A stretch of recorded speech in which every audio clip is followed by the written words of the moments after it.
Shut up and sit down.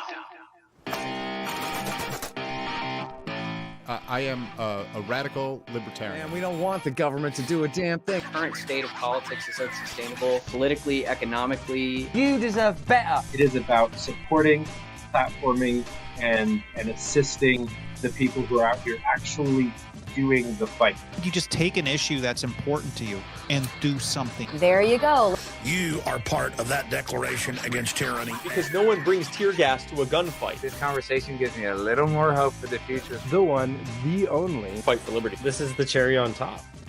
This is FSM. Hello, fighters. Welcome back to the Fight for Liberty Live. I'm your host, David Fite, here to get you fired up about the men and women out here making the world a freer place through politics, activism, business, and more. And tonight we are joined by a good friend of the show and of mine, serial entrepreneur, coming on to tell us all about her awesome new project. But first, we are going to give a little bit of love to our sponsors. First up being Blood of Tyrants, the official spirit of 1776. They actually just came out with a new energy tea called Liquid Freedom. It will have you refreshed and energized to go out and fight for liberty all day long. Or if you're looking for a nice night in while also sipping on the blood and tears of your enemies and supporting the destruction of the tyrannical state, look no further than Blood of Tyrants Wine. Choose between a Merlot or a Pinot Grigio, distributed by activists you know and love. BloodofTyrants.wine is the place to go. Use that promo code FSM to get 10% off your first order. Again, that's BloodofTyrants.wine, promo code FSM for Free Speech Media. Next up, we have Crafton Business Services. Crafton is dedicated to helping entrepreneurs start, grow, and maintain their businesses by providing a wide variety of products and services to make your business more efficient, manageable, and profitable. Crafton understands how frustrating getting your business off the ground can be, and that's why they've put together their business-in-a-box solution to turn your idea or side hustle into a fully functioning company in one place for one transparent cost. So for under $1,000, you can get your corporate filing, registered agent, a logo, business cards, marketing strategy, and an accounting consultation to get you started off on the right foot. All of that just $9.99 plus state theft. And if you're looking for a little bit more than that, you can add a custom website, web hosting, more marketing material, more time with our marketing team, 5 times the bookkeeping services, and your first box of business cards for $24.99, again, plus state theft. If you already have a business, Crafton can help you grow to new levels with targeted marketing campaigns, affiliate programs, website, social media redesign, and more, or can help make your business less of a headache with streamlined accounting, tax prep, and compliance. Go on over to crafton.us to learn more, and again, use promo code FSM to help out the channel and the network and help us keep the lights on over here. We'd really appreciate that. But without further ado, the star of the show tonight, competitive swing dancer, writer, innovator, and all-around great human, founder and CEO of Project Qrio, Stacia Wilson. Welcome back to the show. How's it going? Hey, David. Thanks for having me. My absolute pleasure. Good. So let's just start off right at the beginning. Tell me, what is Project Qrio and what are you guys doing? Right. So, can I tell the long version? Yeah, go for it. Okay. So in 2020, I started paying attention to news and politics for the first time. I ended up meeting you shortly after that because I was learning about libertarians for the first time. And so then I started a news publication, and the idea was to do long form articles and cite all of the sources and peer review the articles, like have experts and normal people from different perspectives peer review them, and then publish those. And so I ran that for a couple years and realized, at least maybe less than a year into it, that it had some weaknesses. It was very expensive and a lot of work to produce every article. So I was trying to figure out how to do it more efficiently, because I thought the basic idea, you know, of different perspectives being brought together to make sense of things, I thought that made sense, you know, and we were producing cool results from that, but we just needed a more efficient way to do it. So then I got the idea for Qrio, and I drew out the designs in like May or maybe before that of 2022, I think. And then I spent like it was a while ago. And then I spent over a year trying to figure out how to get it made because I didn't know how to code. And so we were trying to figure out how to fund it. I was actually working with Zach, who I met through this show as well. And yeah, and then last year, my friend was just like, why don't you code it yourself? Like, why don't you just learn how to make it? And it's not that hard. So I used a Udemy course and ChatGPT, and I made it. It was so hard, but yeah. Yeah, I was gonna say it's not easy. It's definitely I love everything about the project, but the fact that you built it yourself is to me the most impressive part. Like that's kind of, especially because it's not your wheelhouse originally. Like if you were a computer programmer that had this idea and just kind of like built a thing quickly, that's one thing, but you actually going all the way into, you know, I'm just going to make it myself.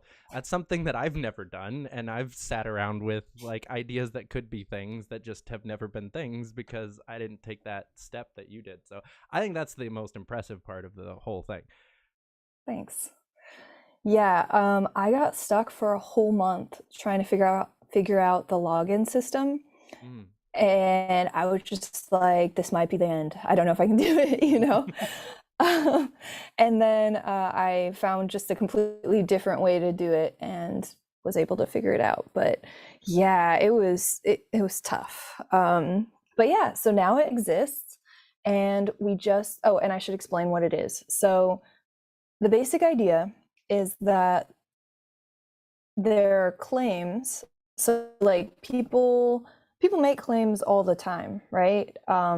They'll say like, oh, the economy is doing well, or oh, marijuana is completely safe, or oh, the COVID vaccines are completely safe and effective, you know? So there are all these claims that are like kind of flying around and people are making them. But yeah, like, are they really true? And I feel like we kind of argue on a surface level and we don't really dig into where is this claim coming from? Like, what's it built on? What are the assumptions and evidence that it's built on? So we start with a claim and then we investigate it. And we investigate it with two columns. So there's a for and against, there's a support and falsify column. And so you're trying to support or falsify the claim. And even though it's only two columns, the actual content that gets produced is very nuanced.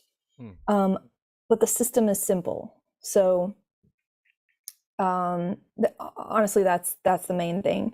Later on, I want to add like a voting system so that the evidence will rearrange in order based on, you know, how good people think it is, so that you can read the top evidence and be like, oh, I got a sense for this, you know, because right now it's just in order of when it's added.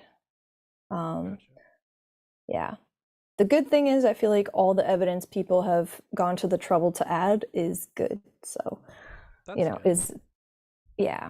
Yeah. So we've had some really interesting claims that we've investigated. Some of my favorites so far are, as of the beginning of 2024, the US economy is doing well. January 6th was an insurrection according to the 14th Amendment meaning of the term. Like 12 pieces of evidence on that. That's a good clarifying bit, like based on the 14th Amendment, like that at least gives you a factual thing that you can compare whatever you're looking at to and say, you know, whether or not you think it was bad or good or whatever, does it fit this description? I actually added that later because I was talking to people about it, and someone was like, "It seems right wing to even ask that," and I was like, "Does it?" But people are making the claim. But they were like, "Why don't you, clarify?" And I thought it was a really good idea to add that. So, yeah, thank you. And then my favorite. Well, I have two favorites. So one is. Globally, there were fewer deaths thanks to the Pfizer, Moderna, and J&J vaccines than there would have been otherwise. That one has 6 pieces of evidence and 6 comments. And then high LDL cholesterol is unhealthy, has 6 pieces of evidence and 6 comments. So, Nice. yeah. So I feel like all of the claims have more that could be added. But yeah, people have been adding to them little by little. Right now I'm in the stage of testing stuff and trying to get people using it. Getting people using it will help with the testing, Yeah, that makes sense. So I like how it's kind of like an in-between of journalism and social media. You're kind of it's neither, but it's a little bit of both at the same time. And to your point, if I'm getting into an argument on Twitter or even in a group chat, which you've seen enough times, that most of the time I'm not gonna read a 5,000 word article that you send me in the middle of an argument in a group chat, especially because more often than not, you're still sending, not you, obviously, the grand obviously, but you're still sending more messages after you send me that link. And if I spend 15 minutes reading this article that you sent me in the middle of an argument, I am basically going to lose the argument on that's the strategy. the public space. Yeah. Is just bombard them with shit, and then when you didn't respond, so I must be right. And so I, instead of doing what's probably the quote unquote right thing to do and actually read all of the information presented me, I just continue to argue my point, which is not exactly helpful for actually finding a middle ground if that's your end goal, or finding the more objective truth.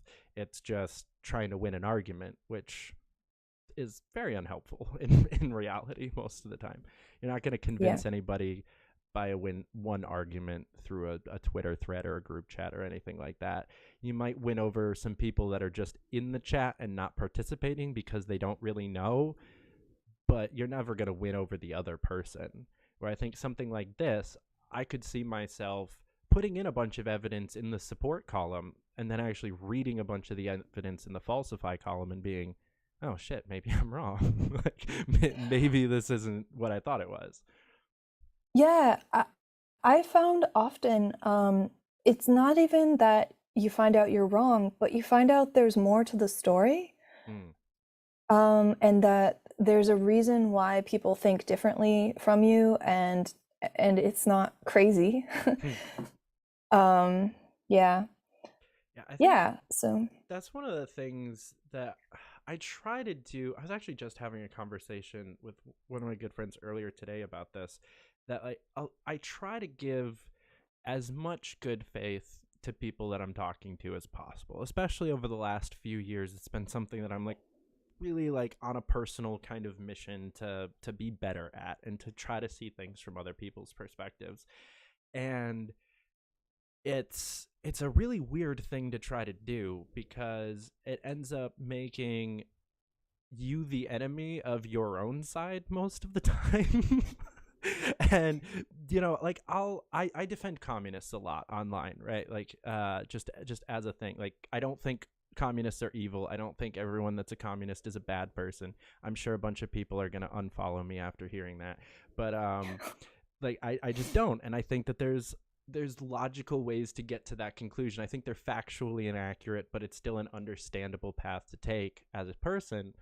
And that shit gets me so much hate from the right/libertarian crowds that it's just like, can't you just try to see it from their perspective? And most people are completely unwilling to do that. Where I think where a framework like this, it's kind of the whole point, is to try to see it from the other person's perspective, or at least just see the evidence that the other people are using to bolster their, why do you believe what you believe? I don't have to like really try to believe what you believe or really understand you, but if I know, well, there's thousands of articles out there that support your hypothesis, then I kind of understand. If you've never seen any of the articles that I'm sharing, how would you possibly have my opinion if you've never heard my side and you've only ever heard your side, and vice versa? Yeah. So yeah, totally. I was just thinking this about the trans issue. I was curious, so I'm watching the what is it? They're After Your Children by Robbie Starbuck. Have you heard of that? There's like a new movie that came out that's like, oh, The War on Children. Yeah. And I was just thinking, like, I mean, there's a lot of good information, but I'm also in this Facebook group, So You Want to Know About Trans People, and it's like a more of a trans activist, and like a finding out about their perspective group, and everything I see in there is like people care about the kids, and they're I mean, I've also talked to friends about this, and I really think most people, they're actually concerned about the kids, and they're, so the people that the War on Children movie is saying are trying to, go after your kids and destroy them and stuff, they actually care about the kids. They just have a different perspective, and they're seeing different evidence. They think puberty blockers are safe and necessary, and anyway, just, yeah, it's interesting how we kind of go a little too far and make them evil in our minds. We're like, oh, they're pedophiles actually, or, and it can be way less, it's way more uncomfortable kind of to be like, oh shit, they're not even bad, they're just they're just coming from a different place. I think one of the things that bugs me the most about that conversation is when people talk about like the trend line of just how many there are, which I will caveat this. I do think that there is a little bit of a fad going around with that, but also, like, if you look at the trend line of like left-handed people and how many people have been left-handed, it skyrockets as soon as they stopped killing people or beating them for being left-handed, because they used to think that meant you were like possessed or some shit. So when you stop demonizing a group, you're probably going to have more people self-identify as part of that group. That's just kind of logical human activity. But everyone wants to make that out to be something completely bigger than it is.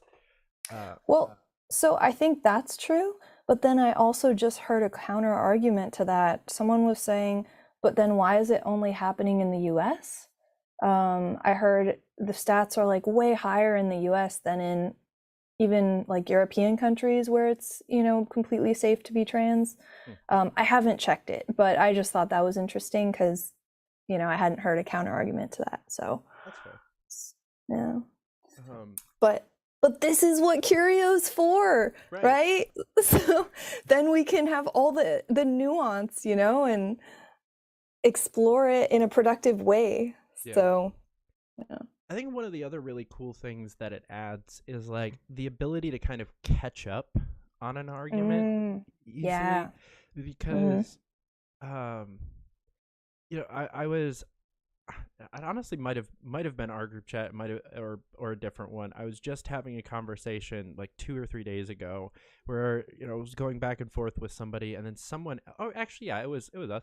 The whole like is the state inherently bad or whatever question that got brought up. Like, I don't have the energy to start at square one on that argument with people who are still asking that question and still like, I don't even understand why you hate the government so much. I don't have the time to go all the way from there through MK Ultra, Tuskegee experiments, like the whole thing down the road to like anarchist. That's like a 2-year journey for most people that I'm not going to do in one conversation. If you come to me as a libertarian who still is like a minarchist and still thinks that we need a state and, if we just control it, it'll all be okay. I'll have that argument with somebody because we're a lot closer in our positions and I can move the needle a little bit.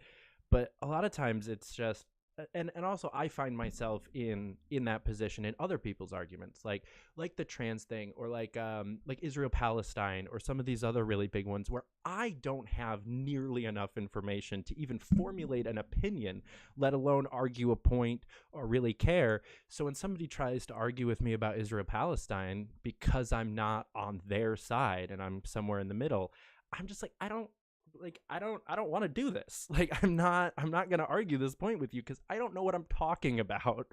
Like, go talk to Dave Smith or Scott Horton or somebody else that knows what they're talking about so you can argue with them. Don't argue with me. And I think there's a lot of issues out there, even a couple of the things that you named that you guys have investigated already, like especially the like cholesterol one. Like I have no idea. I have multiple people I really care about and listen to almost everything that they say about what I put into my body that are on opposite ends of that argument. And I'm like, I don't know. I'm just bowing out. Like where stuff like this, I feel like it gives you the chance to really catch up with where the actual information is, kind of sift through the talking points and the BS and the just monologues that people will do on their shows and whatnot, and just get the actual facts and get all the way caught up, formulate an opinion. And then if you want to argue with somebody back on Twitter about it, you've got all the information, you have an actual opinion, and you can take that forward and move forward with it. Yeah, totally. Yeah, it's also a great way, well, I guess that's what you were saying, like just personally to figure out your thoughts on things. Yeah, like organize your own research. You shouldn't be trying to figure out what you believe just for the sake of arguing it on the internet. Yeah, exactly. That might just be on me. That might just be a problem. Maybe. So I do want to talk a little bit about just like the state of journalism as a whole, because I think that this has the possibility to really, really help with this. But I mentioned this a little bit before we went live. Today the EU came out saying that they were looking at sanctions on Tucker Carlson for his interview with Putin. Before it even airs, also we're talking the European Union is having a problem with someone from America going to Russia and doing something. Neither of those countries are in the EU, so how they even think they have jurisdiction over this is baffling to me.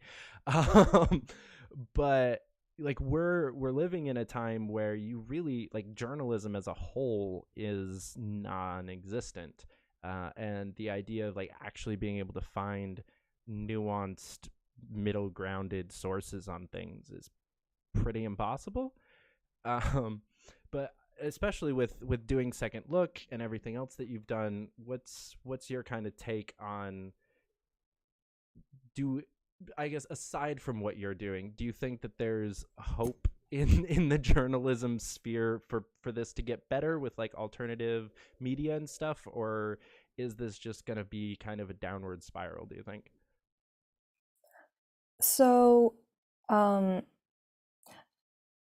I have an unpopular opinion. I love those. I just wrote I just wrote about it in my Substack, and I'll talk about it more. But I really think that being unbiased means you have to include information that you think is wrong. And I think it's so hard for any individual to do that.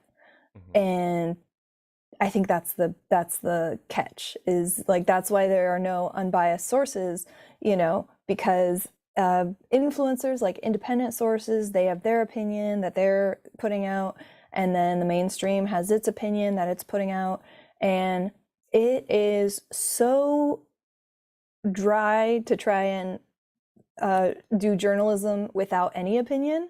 Like we did that with Second Look. We tried it, and it was just so dry. So that's one problem. But then the other thing is you have to include facts and like information that you don't agree with. And man, that was part of the challenge with Second Look, was that we hired writers.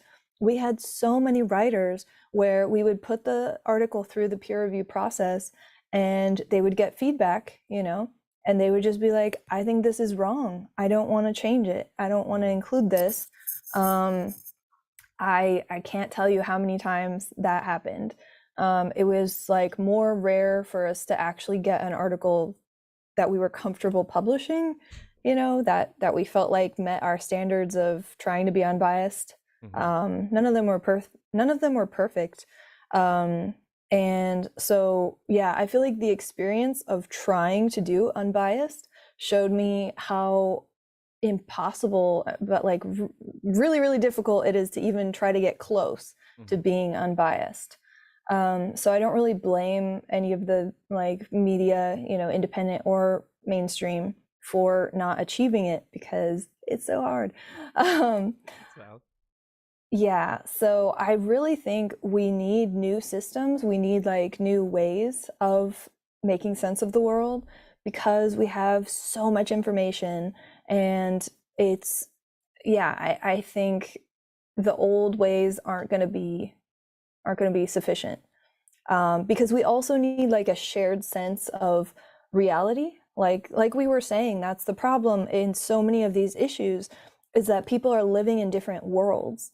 And we need a way to bridge those worlds so that we can understand each other's worlds better, and they're not so extreme and isolated, you know, because it's fine to have your own worldview. We all have our own worldview. The problem is when we just decide the other one or other ones are evil and stupid, you know.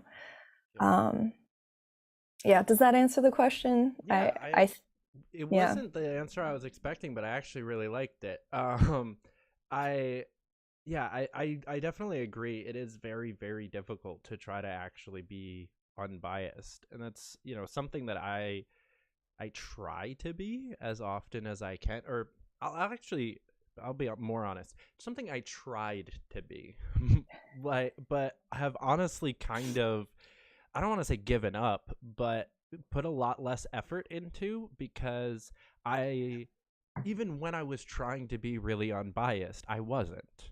You know, I still have a deep hatred for various systems and I don't want to say groups of people, because that makes me sound like a racist, but like cops are like, you know, I have. You heard it here, folks. David Fite hates groups of people. Oh my god, it's still not as bad as the shit I said on my friend's show last night. But I like, it's just physically impossible, like you're saying, to really just actually live your life in an unbiased way and try to, you know, put out content, which is why I've never really touched news that much. You know, it's really easy for me to be unbiased on here, except for I'm still not, because like I think you're really cool and I want to like promote what you're doing and help people know about what you're doing, and you know, I'm biased on every single episode, but everyone knows what that bias is going into it, because it's the bias that I like my guest and I believe in what they're doing, and I think you guys should either check it out or try to do something similar yourselves, depending on the guest. You know, like, but I'm at least upfront about that bias, and just have tried to avoid the topics that you really like need a clear, nuanced view on, because it is, I don't know, I don't have that kind of patience.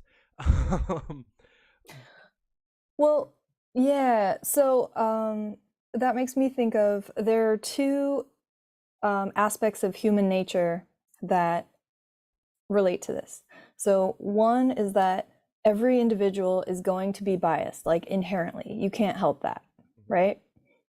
Like everyone, every single human is going to be biased. Yeah. And that's why getting information from any single human or any group that shares a worldview is going to be biased. And that's why we need to work together if we want to get closer to being unbiased.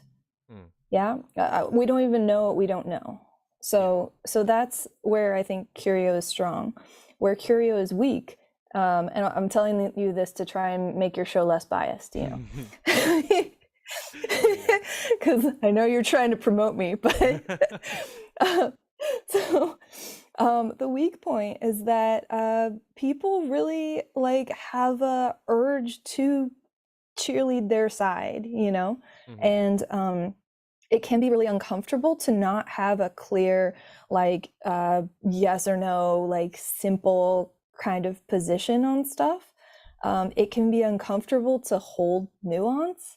I find even myself, like I really value nuance, but sometimes I find myself being unnuanced, even though I know it's not like the full picture of what I believe. But it's like almost easier or like more comfortable to fall into it. Do you know what I mean? Like, yeah, when you're like talking to someone, it's easy to, I don't know how to describe it better, but it's really easy to fall into being unnuanced. It's more comfortable for some reason.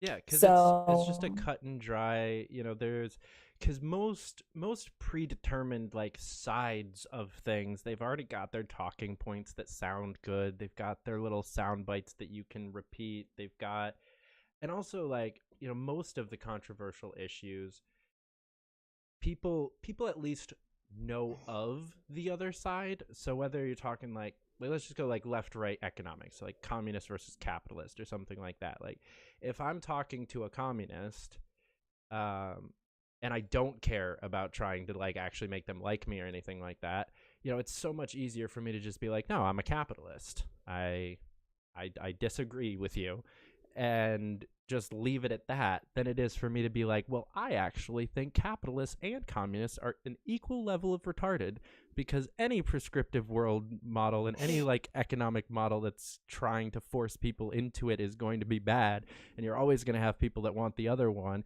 and like that's just a really long conversation that most of the time I don't have time for.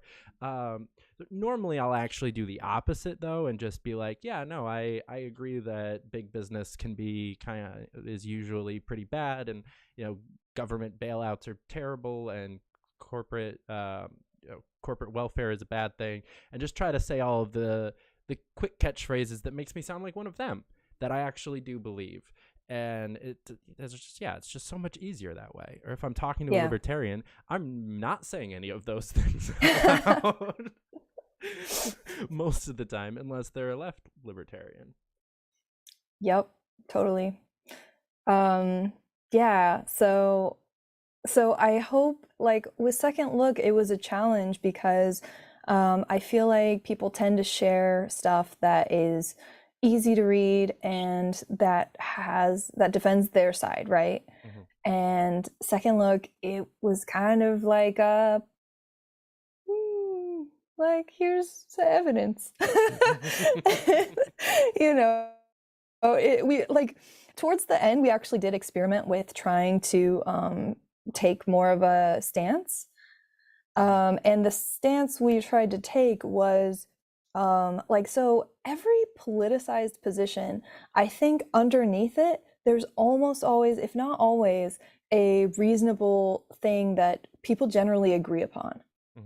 So for example, like the trans issue, everyone cares about the kids. Like everyone's trying to figure out how to protect the kids, and it's just a matter of what you think is a better way to protect them. Right. Yeah. So, or with healthcare, everyone wants healthcare, right? And everyone ideally would like everyone to have healthcare. So it's a matter of how we can go about making sure everyone has healthcare, and like addressing the other problems in the system that make it hard or expensive to have healthcare or whatever, you know. So yeah, I feel like with every politicized issue, there's an underlying, value that we tend to all share. And so, Second Look tried to refocus on that. But yeah, it's hard to get people to share it with no lean to it. So I'm curious to see how it goes with Qrio, and if people will use the articles, will share them around.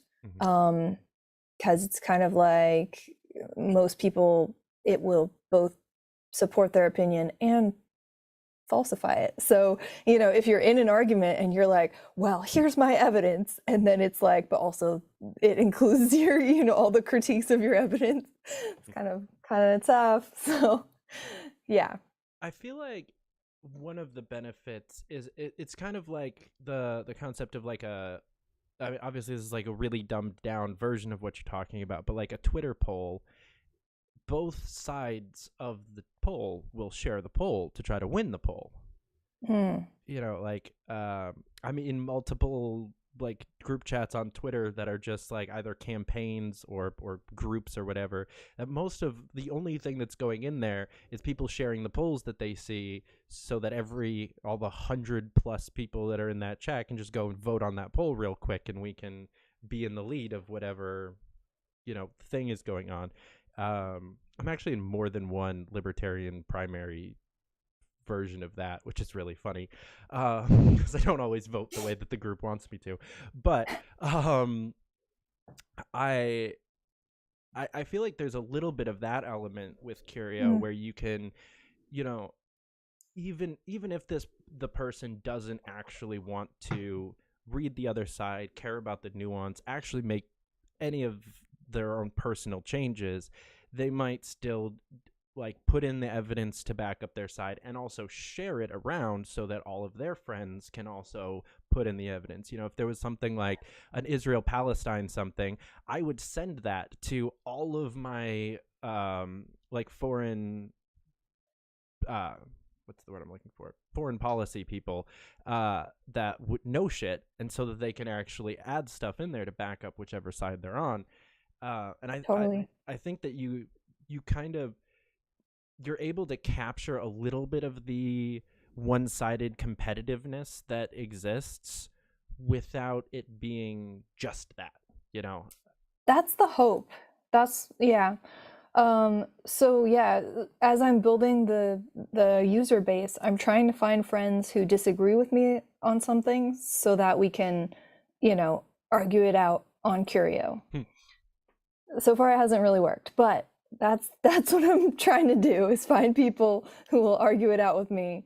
I think it's a cool, I hope it works for that. Yeah.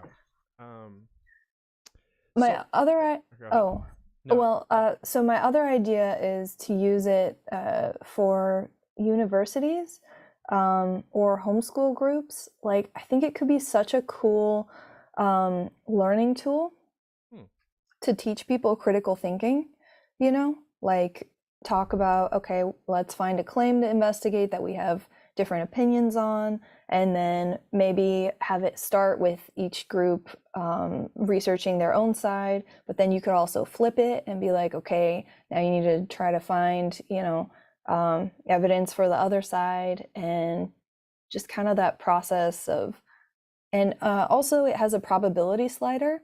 So I want people to realize that they have some doubt, because I think often it's really easy to fall into, this is what I think, and you forget that you're like, I think it, but I'm 70% sure, So if you can realize you have some doubt, I think it makes you more open to listening to other evidence. Yeah. That's a really good point. And I think it's really difficult to admit that in the public space. I think the other thing that Qrio kind of gives you is a little bit of like anonymity, especially if all you're doing is reading it. You don't have to publicize that you're having those doubts. You don't have to like let that be known, because like I don't care anymore personally about this, but so, I've said a couple of things on this show that go completely against what I'm about to say, but it's very difficult to actually say to the public, I don't know what I'm talking about. I don't know anything about blank topic. Even if it's not a topic that you're supposed to know anything about, it's still very difficult to be someone who's trying to be a voice of reason and information and be a talking head of any kind, whether you're writing or podcasting or whatever. People will lose respect for you when you admit that you don't know what you're talking about. And I think it should go the other way around, where if I hear somebody say that, I gain a lot of respect for them, but that's not how the general public operates, and that's not what's profitable. And unfortunately, that's what most people are kind of based off of, and everyone with the podcast is trying to get more viewers on that podcast. And so losing viewers by saying, well, I don't really give a shit about the Middle East and what's going on there. That's not my life, and I don't know. That's not how you get more viewers. Yeah. And where with something like this, it's kind of the whole point is to come in with a little bit of doubt, and I think it definitely like alleviates that societal pressure that you would have on a YouTube channel or a Twitter account to stick to your guns and do your thing, especially if you're like a candidate or anything like that. Like you're not allowed to falter at all, publicly at least. Totally. Yeah. There's this book called Harry Potter and the Methods of Rationality, and that reminded me, he was in one of the classes. It might have been like transformations or something, where you transform stuff into other stuff. It might have been that one. But the teacher was like, what's the correct answer to this, or something. I'm gonna butcher this, but and he tried to answer, like he hadn't read the book, but he like tried to guess or something, and she was like, wrong. The correct answer is I don't know, and you need to say that. Like the only way you'll get in trouble in this class is if you try to pretend like you know when you don't actually know, because that's so dangerous, That's how I operate in like a business setting. Like the only wrong answer is mansplaining your way through something. Like I'll never be mad at a subordinate for asking me a question that they should know the answer to, right? Like, how do I do blank? How have you worked here for 2 months and you don't know how to do that? But oh well, like I'm not going to get mad, because I would be a lot more mad if you worked here for 2 years and still didn't know how to do that. At least we're 2 months in, we caught the problem and we're good. But I mean, that's advice that I could also take pretty often, because I do pretend to know things that I don't actually know once in a while. It's tough. But especially, I think it's the hardest when people ask you a question thinking you'll know the answer to it and you don't have a clue, and it's just like, I want to try to like help you out here, so I'm just gonna try to come up with the most logical version of an answer to this. Normally I will actually preface, because I have I don't think this is a gender thing especially, but I have multiple female friends, and like quite a few of my exes just did that to me a lot, where they just kind of assume I know the answer to most things, and I'm like, I don't know why, I'm not that smart, but they did. And so I'll usually preface my answer with, well, I don't really know for sure, so this is half mansplaining, but here you go. And then launch into the most reasonable version of an answer, because they won't take I don't know for an answer. And so you have to come up with something. I wonder if it even would be less masculine, like, I mean, culturally, to be like, I don't know. Oh, for sure. Right? Yeah. Yeah. Interesting. So the struggle. Yeah. It's I think there's a lot of things that are seen by society as unmasculine that are actually you also recently started a Substack called How to Change Your Mind. Tell me what that's about and what you're planning on doing with that. By recently, you mean today? I've been wanting to start it, gosh, for at least 5 months, I think. at least 4 months.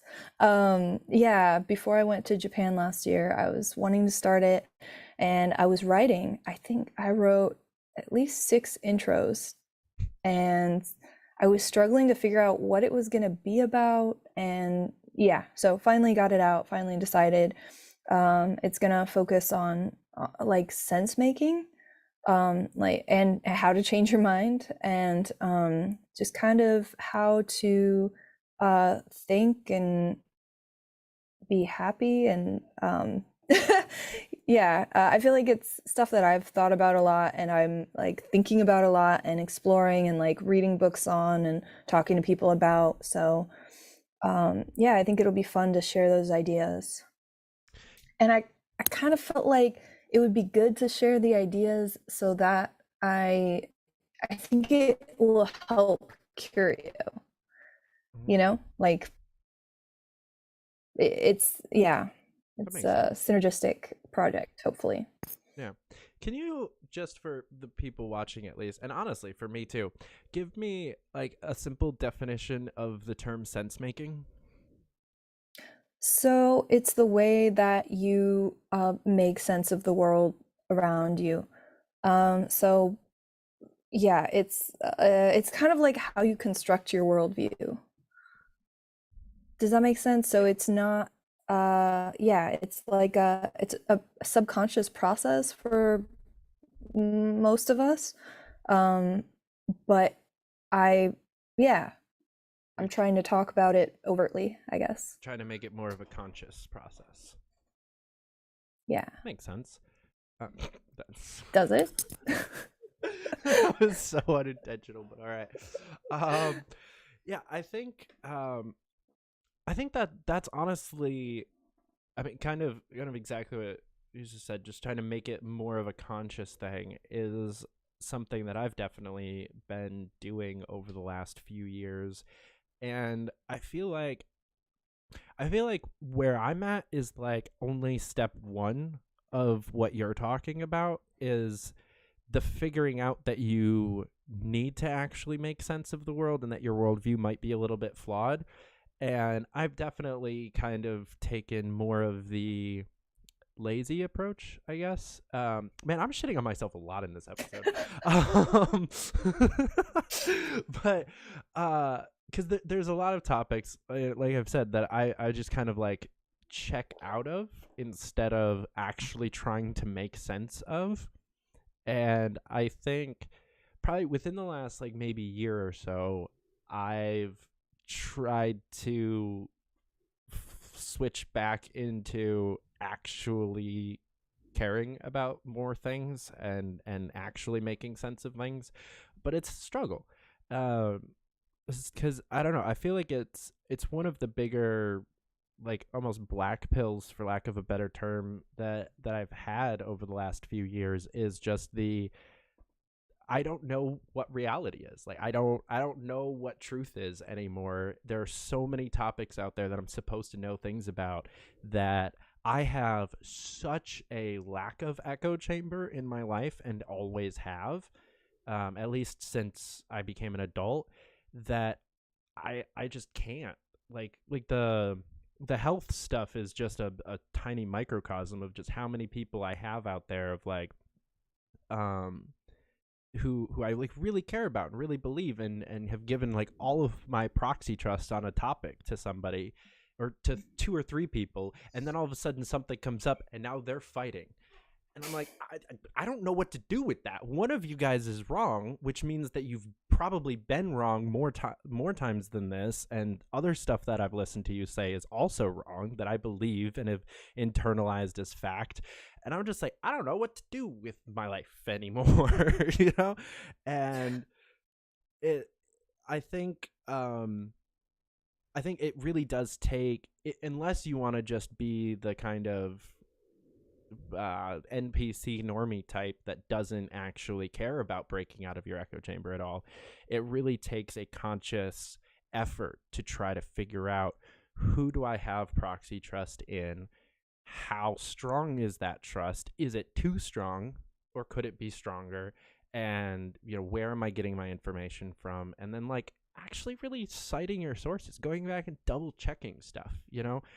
Not everything Joe Rogan says about health is true, and that's something that I need to let click into my head, because I kind of take almost everything he says about that stuff as fact, because look at him, like, he's clearly healthier than I am. He probably knows what he's talking about, but there's gotta be some flaws in there. And I've definitely, that's a specific topic that I've really been working on for the last couple of months, of like trying to find more and more influences that can kind of open up my echo chamber on the health side of things, because I was definitely starting to get into a almost paleo diet kind of thing, of like anything processed modern or anything like that is going to kill you and you're all going to die, and you need to be just eating vegetables or go carnivore diet or some other crazy thing like that.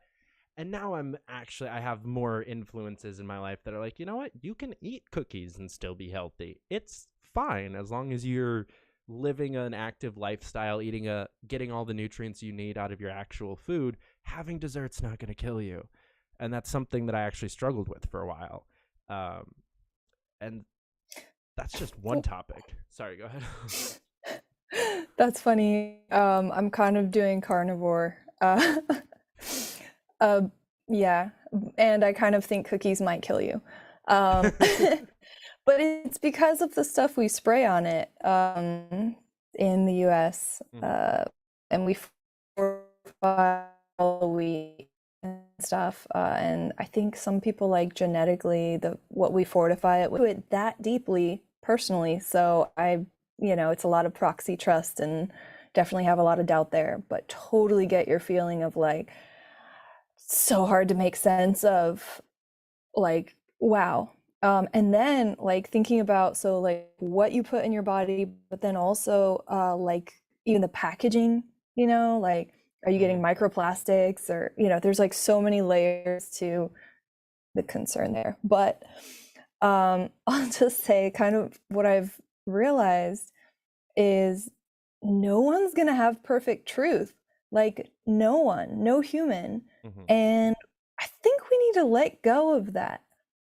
Like, it's actually a really modern thing to think we could have it, I think, or maybe humans have just always thought they had it, like everyone thinks I have it. That's the other thought. But yeah, like in reality, none of us are ever going to have it, and that's okay. And we can experiment, and we can I think experimenting like personally has a lot of value. So that's why I'm like trying this diet. Honestly, I've liked it. I've been doing it for a bit now, and I'm just kind of sticking with it because I've liked it. I was telling you I weigh 125 now, but I actually weighed 115 for like a long time. So I think I've gained muscle just from eating way more protein. That makes sense. And not really doing anything differently, just eating more protein. So I've had people comment like, wow, you have definition in your arms or whatever. Like, so yeah, people noticed. Anyway. That's good. Yeah, we shouldn't expect to know it, and we can like personally experiment, and it's chill. Yeah. I think my issue with like, I don't have the grocery budget, nor the like time, nor honestly the like self-discipline to really test out all of these different things. Like, I've gone keto for a few weeks at a time, a few different times. I think the longest I've ever actually stuck with it is like 2.5, maybe 3 weeks. And almost all of those were while I was like traveling for work and living in someone else's place, and they were feeding me, and they were keto. So okay, I guess I am too for the next 3 weeks while I'm working here, which is great. I love that kind of stuff. Or I went basically completely vegan for 2.5 months during the Tulsi Gabbard campaign. I think I had meat maybe a dozen times in 2.5 months. And but they were like really, like, they were good vegans, right? Who have like, most of them been doing it their entire life. So I wasn't having a lack of protein. I wasn't having a lack of amino acids. They make sure that they're putting the other stuff into the diet. And also I was the most active I had been in years. I went from 3 years of a desk job to setting up and tearing down a whole event center every single day to put on an event for her, and like lifting 7,500 pound boxes up and down out of a truck all day. Like I lost almost 30 pounds and gained a significant amount of muscle in that time. And you know, there's a bunch of people out there that'll be like, you can't gain muscle without eating meat. It's like, yes, I can. I did it. But also, I have a bunch of friends that would call you crazy for even trying the carnivore diet. And like, that's gonna, like, you need more fiber or whatever. You know, you need these other things. And I don't know, I personally, I guess it's not actually pure carnivore. Like I'm not even in keto. Yeah. Yeah. But anyway, sorry. Just Fair wanted enough. to. But I think, I honestly don't think that there, like, not only is no person going to like actually be completely right about this, I don't think there is a completely right about this at all. Especially when you take into consideration how different people's bodies can be. Like there's just so much of difference. Like what I need for my body to get myself healthier is completely different than what my sister needs. She's trying to lose 50 pounds. I'm trying to gain pounds by adding muscle and just not, and you know, cutting out the little bit of fat that I still have. I'm pretty much where I want to be at, quote unquote, like weight and size wise. I'm really just trying to get more definition and more muscle. So it's two completely different diets that we need to be on, and there isn't a right or wrong answer there. And like the other thing that I really feel strongly about is, if you don't have the self-discipline to go all the way in on a diet, don't like ease into the stuff. You know, don't just quit sweets cold turkey, because that will last 4 days. And then you're going to buy a sleeve of cookies, and then you're going to be like, oh, I fucked up my diet. And then it's going to be over. And it lasted 4 days and it did absolutely nothing. Where if you like kind of ease into it, you'll be better off. And there's just so many different like nuances and things like that. And I know we're like really going down the like health thing tangent, but I don't know. There's so much to it. Yeah, I agree. I guess one more thought is, I know it's not like a perfect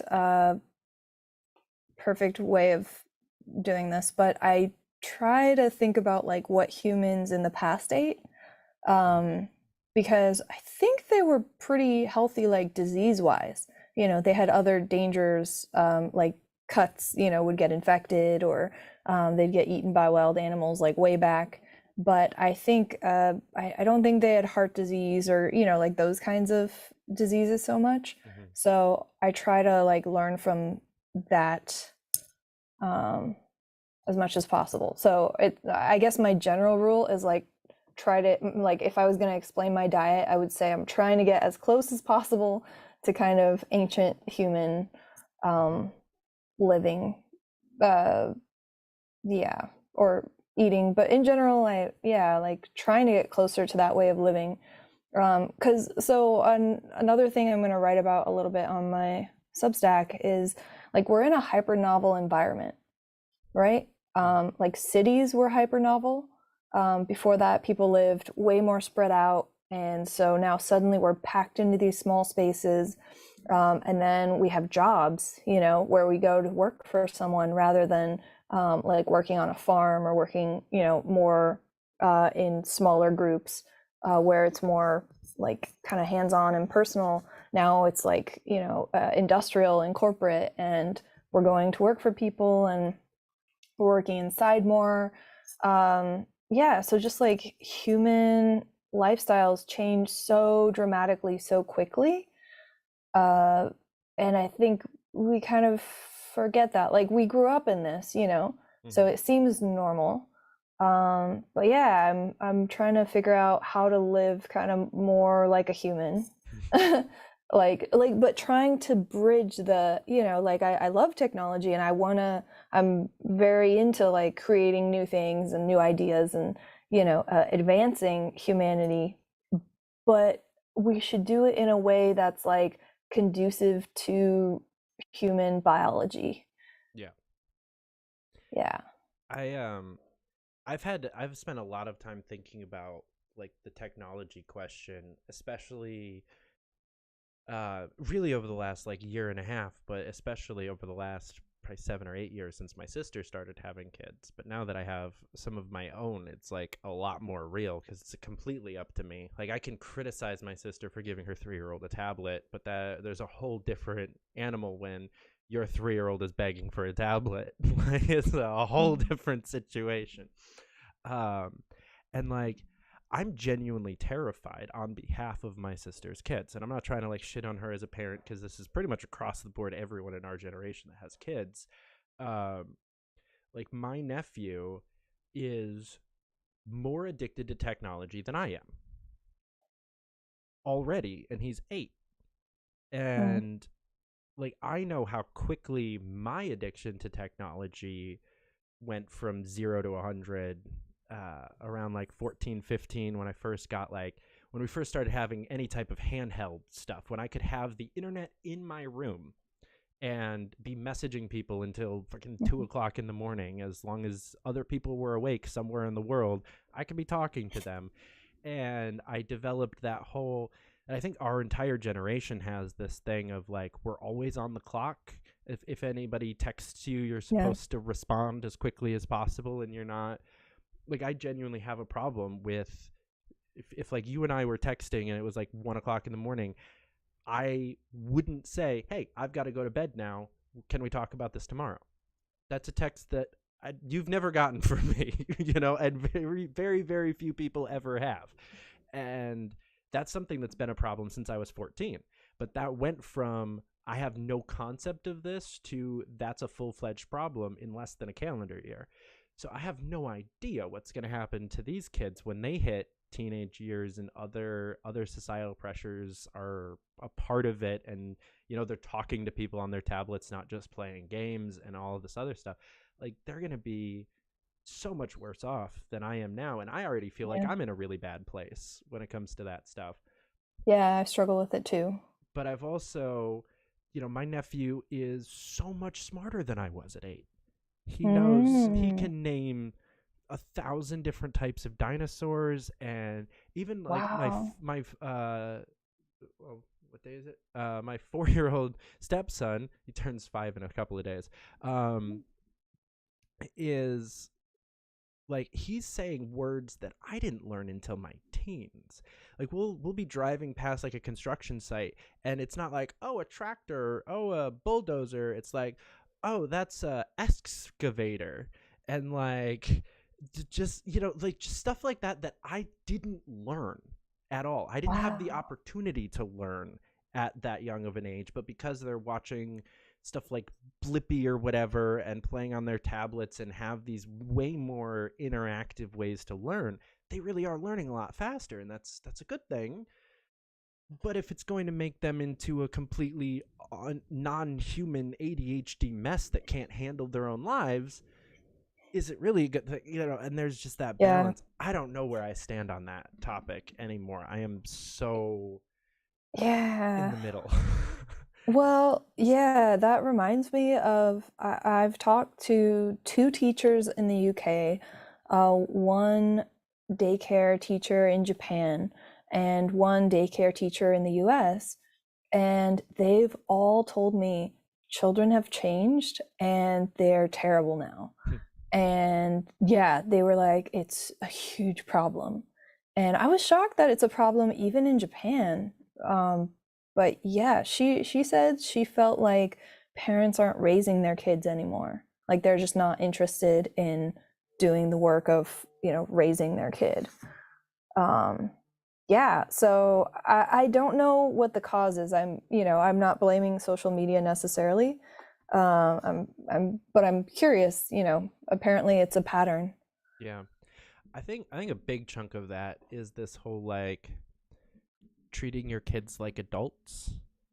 Like, I think that the millennials had a good idea when we started off with the parenting of like more autonomy, a little bit more freedom, a little bit more personal responsibility and whatnot. to kind of battle what we felt growing up, which was like usually very controlled, and you've got to do this, you've got to go to church, you've got to go to school, like because I said so is a common response to why.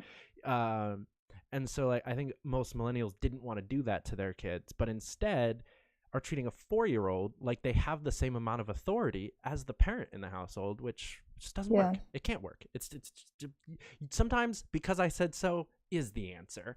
Sometimes that's all you have to give them, and they just need to be able to listen. And we've taught our kids to not take that as an answer and to just continue to, but why? And there's no way to run a classroom like that. You can't do that, or like a summer camp, or any of these things. Like any of the work that I've done with kids in the last few years is just terrifying because like it really is an across the board thing that I don't know any kids under 10 that are capable. Well, I can't say any. There's a few families that I know that are doing a really good job at this, but 90% of the kids I know under 10 will not take because I said so or because you have to as an answer. And so I don't know how teachers are dealing with these kids for 6 hours a day every day. Like I wouldn't be able to. But I know you do have to run here pretty soon. So before I let you go, tell people how they can find you, how they can get involved with Qrio. One more like little short sales pitch. Cool. Go for it. So Qrio is live. You can start using it right now. Super easy to log in. Just use your Gmail or create a username or email and password login. You can contact me about it at contact@projectqrio.com. Maybe subscribe to my Substack. There's a link to it from Qrio now. We're going to be doing more investigations. Right now, there's a claim with a bounty on it, which means if you do research, you can get paid. That's the peer-reviewed scientific research is reliable. If you add to that, you can earn a little cash. So, please subscribe. We'll be sending out, updates as I add stuff and try stuff, and I'm excited about it. Please check it out. Hell yeah.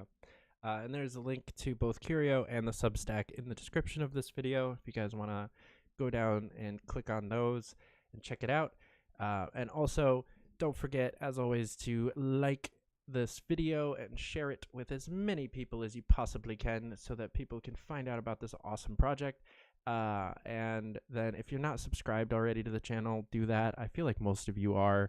I don't think I actually have to say that one anymore.